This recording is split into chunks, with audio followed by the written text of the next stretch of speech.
And then this talks about the reporting and how you can look. I'm about to go into the reporting for advancing health literacy, so that'll make more sense in a second.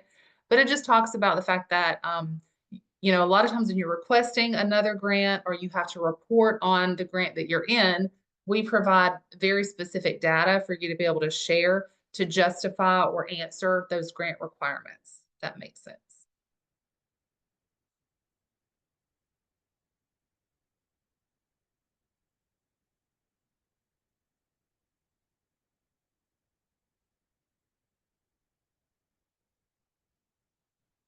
All right.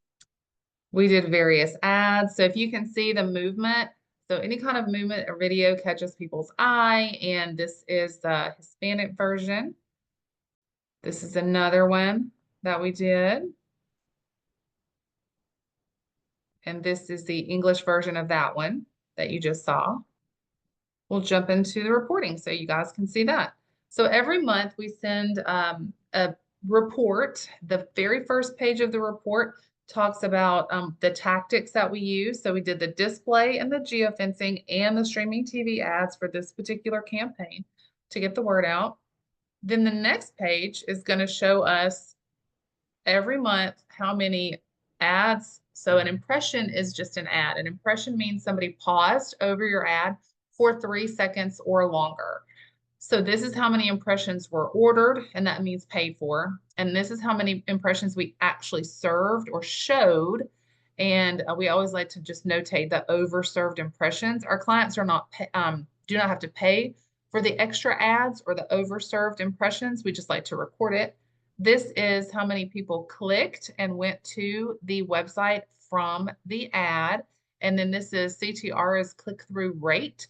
And so the national average click-through rate is 0.08%. So 0.08% of people will stop what they're doing, click an ad, and go to a website. That's the national average. And so we try to be above average over the lifetime of any one particular campaign. All right, so we can look at it month to month to month. Every month we add the column for that month. But for answering grant requirement purposes, it really is this total. With my grant partners, I always do a final. This was the final, so I pulled it for us to look at. But it shows us that over the course of the entire campaign from January to June, we served, let's see, that's how many were paid for, but we actually served 1,287,867 ads using display, and 1,387 people went to the website to learn more from that ad. And the click-through rate for the lifetime of the campaign was 0.14, which is almost double. So that's really good. The geofencing, the ordered impressions were 804,600, and we served a little bit less than that because we reallocated some of those funds to do some additional creatives that we did. So, but we had 820 people go to the website to learn more for a click-through rate of 0.27. And then for streaming TV, the commercials that we did on TV, we served 298,493 ads.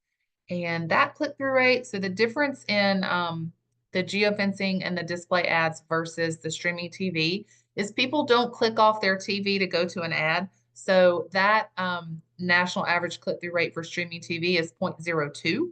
And we had a 0.05. So that's really good because that's above the national average for streaming TV ads.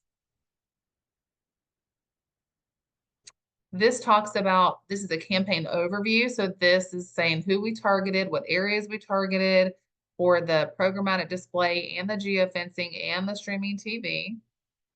Again, these are the details that help answer grant requirements. And then this is kind of a, I do like a final walkthrough of how the campaign did overall. So like the streaming TV commercials had a 90% completion rate. That's a big deal. It means 90% of people watch that commercial all the way through to the end. And the national average for completion rate is about 80%. It was 84%. So that one did really, really well. And the whole campaign did great, but it did really well. Um, let's see.